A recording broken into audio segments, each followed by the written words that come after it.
Од 25 до 27 јули во местноста Кајдабот во село Бели, општинската организација на Црвениот крст од Кочани во соработка со другите општински организации од Македонија спроведува младинско-едукативен камп за млади волонтери.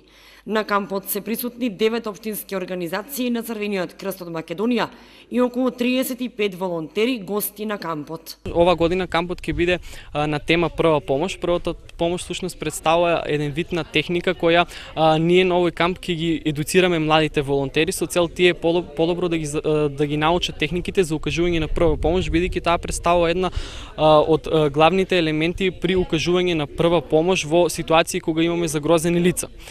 Поради тоа лекари ќе ги држат предавањата, а младите волонтери преку вклучување во разни вежби, дискусии, повеќе ќе стекнат вештини, знаење и практики со цел укажување на прва помош. Оваа година со темата Првата помош спасува живот се става фокус на младите кои имаат бенефит од првата помош и можат да дадат прва помош на нивните врсници, семејства и заедници кај што живеат. Едукативниот камп има за цел да се прошири знаењето за прва помош на пошироката публика и да се потенцира важноста од подготвеноста и опременоста да се спаси човечки живот при незгода или итна состојба.